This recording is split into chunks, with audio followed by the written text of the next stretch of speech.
And then we'll. No problem. Good afternoon. Honored to represent Troy University in our football program here in New Orleans today. I want to thank the Sun Belt and their staff. This is a tremendous event. It continues to grow each and every year. I believe the Sun Belt is indeed ready to rise above, like Carl talked about this morning, and prepared to take that next step as a league. Great time to be a Troy Trojan. We're 21-5 over the last 2 years, eighth most wins in college football, Dollar General Bowl champs in 16, New Orleans Bowl champs right here in 2017. Our fan support is at an all-time high, back-to-back years, setting our single season attendance record. Brought a huge crowd down here to New Orleans for the bowl game. And our North End Zone facility, $25 million plus facility, we're prepared to move in within the next couple weeks. Our staff and players are extremely excited about this fall. New year, new challenge. And first practice is on August 3rd. September 1st, home opener, big time opportunity for us. Boise State coming to our place. And I like our football team. We've got 12 seniors, so we're a young team in age, but a bunch of players on both sides of the ball that have a lot of experience. On special teams, we return all of our specialists. On offense, 4 out of our 5 offensive linemen return, and then our two top returning receivers. And then on defense, a lot of depth, several all-league selections on that side of the ball. And so with that, I'll open it up to questions. Hi, Coach. You guys opened with Boise State. It's in many ways it's a square off. Two G5 teams have been pegged as the potential breakout teams this season. How big of a benchmark is that first game going to be for how the season's going to go? Well, I think it's a big game for us at Troy. I really believe it's a big game for the Sun Belt Conference as well. We opened it up there last year and really just didn't play very well. Our defense showed up and I thought did a really good job of at times controlling that game. But on offense and special teams, we did not play very well at all. A punt return and 2 big kickoff returns. And then on offense just really struggled, especially on third down. So to get them back and have another opportunity, they're going to have a quality football team that won 10-plus games last year, Mountain West Conference champions. I really expect our fans to turn out. It's going to be a 5 o'clock game, and so I think it's going to be a great day for college football. Coach, last year, obviously a very successful year for this program. What have you told your program and your players about possibly repeating or maybe even finishing better this season, this coming season? It's funny, and you go around. I've been watching a lot of these media days, and we don't ever use the word repeat. I talk about a new year, new challenge. This is a new football team. I think one of the exciting things about being a coach is you never know what the ebbs and flows are going to be. You know what adversities you're going to hit, who's going to step up. That's one of the people always ask me, what are you fired up about camp for? I'm fired up about to see who's gotten better over the last 3 months. I'm fired up to see who's going to make that big jump, because somebody in our program is going to make a tremendous jump over the next 2 weeks.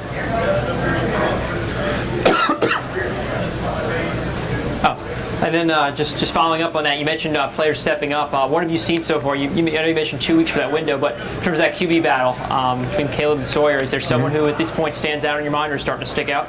No, it's going to come down to those 2 guys. We've got a lot of faith in Caleb and Sawyer. It's a unique situation. Neither one of them's ever been our starting quarterback, but both of them have game experience as a backup quarterback. I think also something that's forgotten, but I don't think it should be, is in spring of 17, Brandon Silvers missed the whole spring. So Caleb Barker and Sawyer Smith split reps in that spring. So now they've had a full spring, all right, in 17. They've had a full spring in 18. Now it's a full fall camp. So they're going to be ready. And my thoughts on quarterback competition, as I told you earlier, is somebody's going to win that job in fall camp. It's not going to be necessarily my decision or coach's decision. Somebody's going to go out and win that job, and I fully expect that to happen. Coach, obviously that LSU game was a big one for y'all, kind of put y'all on the map last year. Is there anything tangible you kind of saw as a result of that? Has it helped your program since then? Well, I think you probably can't put it into one question or one answer, honestly. I think the branding for our university has probably been the biggest. It's helped us. Our application numbers are up. Our season ticket sales are up. Our recruiting's improved. So I think all of them, it goes back to that game. I really do. And I think the important thing to note on that is that was the 3rd time we've played them in recent history. Had an opportunity to close it out in 2004. I wasn't part of that staff. 2008, I was part of that staff and had a big lead, did finish it, so finally get over the hump and actually finish that game down in Baton Rouge was huge for our program, and it's huge for us moving forward. Is that something you can use as advertisement? I mean, do you promote that? Oh yeah, we promote it. It's no different for me. It's no different. You promote conference championships, all right. We promote the 3 national championships we've won at a lower level, and we promote those big wins. Not just LSU, beat Oklahoma State, beat Mississippi State. We've had some quality wins. We're not just a program that showed up last fall. All right, we're not. I mean, that one was huge. It doesn't necessarily define who we are as a football program, though. Hey Neal, Adam Hunsucker from the Monroe News Star. You mentioned it yourself. You guys have been 21-5 the past 2 years, and then you look at some of the other jobs that the coaches in this league have done. But I think it's kind of interesting that we go through another offseason. You all are still in this league. Do you, looking at coaches getting those Power 5 opportunities, do you think there might be some kind of a bias against Sun Belt coaches, or how do you explain the fact y'all are still here? Well, I think last year was a unique opportunity, and I don't think there was. I think maybe 1 or 2 Group of 5 coaches moved on to Power 5 level. I think if you also look at the coaches in this league that are still at their chosen university, they're there for a reason, because there's a really good place. At Troy, if you want to know what you look at the past. Well, Troy's won at every level, from Division II to FCS, now at the Division I level. We're in a geographic region where we can always get players, and I think the same can be said if you're talking to Blake when he gets up here from Arkansas State. All right, Scott Satterfield. Those are in really good places. So I think you got to look at the places they're choosing not to leave rather than jobs that were potentially open. Speak a little bit about the running back situation. In Well, we're going to be more by committee. Coming out of the spring, B.J. Smith was the starter at that position. It's going to be a really good. I'm intrigued to see how it's going to play out. Jamarius Henderson's probably our most talented guy at that position. He's got to prove that he can stay healthy. That's the first and foremost. He's probably going to be as critical to our success as anybody. If he'll take the next step, which it's time, he's going to be a redshirt junior. It's time for him to take the next step. If he does that, he'll add a whole other dimension to our running game. And he's also a threat out of the backfield. Javier Fry comes back, and then we've got a couple other pieces that I think got a chance to step up and show us what they can do in fall camp as well. You can take it around. Now going back to that LSU win, I mean, part of the teams in the Sun Belt who have had big wins like that, and I mean, all the coaches and even the commissioner have been talking about getting that New Year's 6 spot.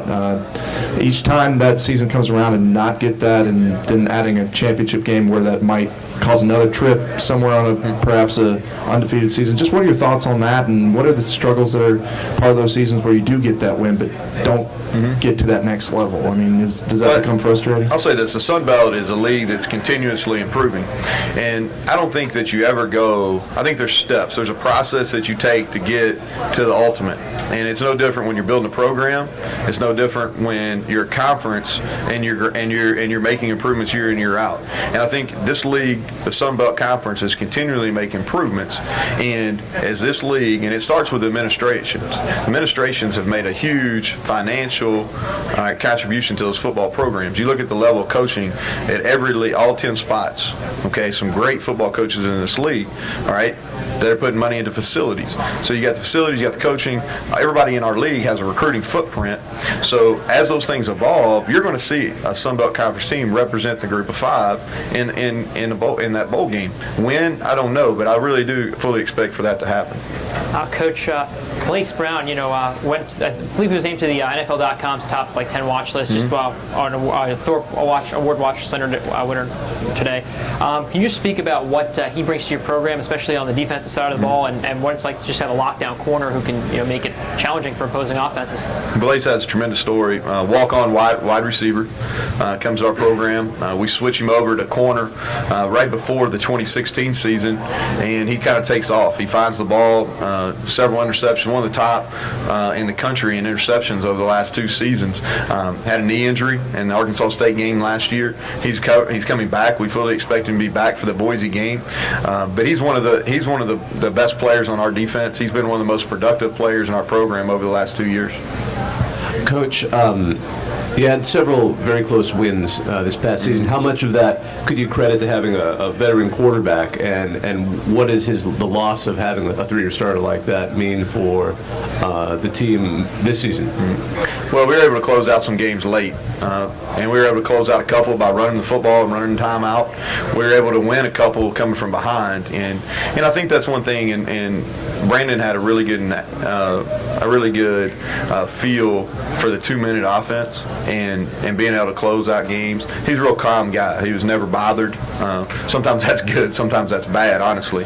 But he handled those situations at a really high level. How Sawyer, how Caleb are going to handle it, I don't know, because they've never been into it. But I think a lot of it has to go into preparation and not necessarily the individual kid, but those situations that we spend a lot of time with, not only in fall camp, but also in spring practice. So we'll continue to prepare, and we have full faith that whichever quarterback is put in that position, that they can do some of the same things that Brandon did late in the game. With the championship game too, being a coach who's had to share a championship with the team that you didn't end up playing in the regular season, I mean, this year, how much of a difference does that make just on the season itself, but also seeing another team that might push you up perhaps in rankings? I mean, how much of a change does that present? Well, the conference championship game, first and foremost, is a tremendous opportunity for the players and the staff to have that reward. And it's a huge reward for the host school. If you're able to host that, what a reward for your fans.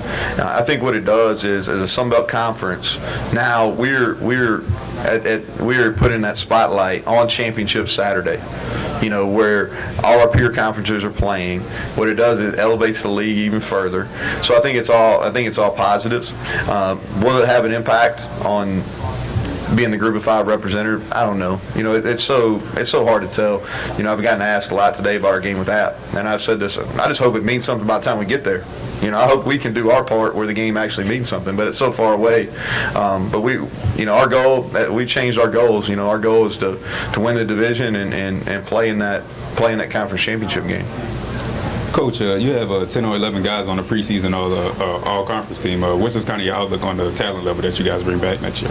We got a lot of players, especially on the defense side of the ball, that played a lot. We had those, but we weren't picked to win our side too. I think that's important. I think it goes back to having to replace some key cogs on the offensive side. We played a ton of people on defense, especially over the last 2 years. So even though some of those guys weren't technically starters, they played the same amount of snaps as our starters. So I'm looking forward. There'll be some guys that aren't necessarily talked about on the preseason awards list that'll come up and be really significant contributors for us, and guys that have potential to be all league. Coach over here, I was over interviewing the players, so if this question was asked, I apologize. But Hunter, a walk-on, and now you bring him here his senior year. What does that say about the player that he is? And then does that kind of send a message to your freshmen that it doesn't matter if you're a scholarship or a walk-on, everyone's going to get their shot to be a star here at Troy? Well, we have a huge sign as you walk into our facility. It talks about walk-ons who've earned scholarships, and it's really a tremendous list. There's NFL draft picks on that list. There's most valuable player in a conference in that list. Several first-team all-conference players on that list, and his story is totally unique than all those other. You're talking about a guy that came as a safety. Okay, as a true freshman, came as a safety. That was Coach Blakeney's last fall, so the fall of 14. We kind of he had to go and move to what we call our bandit position, which is kind of a hybrid defensive end, outside linebacker position. In that spring, that spring of 15 is still his true freshman year, and he had a knack about it. And Tony Garcia, who was our starting left tackle at the time, they went head-to-head. And here Hunter Reese weighed 195 pounds. Tony Garcia is 285, 290, ends up being a third-round draft pick. And he just had a knack about making plays, and he does a really good job in some twist games. And so later in the fall of 15, Tyler Roberts, who was a first-team All-League at that position, had an injury, and we didn't find out till late. So he got thrust in playing against App State, who was a conference champion that year. Or at least, they finished runner-up that league, one of the better teams in our league in 15, and he played.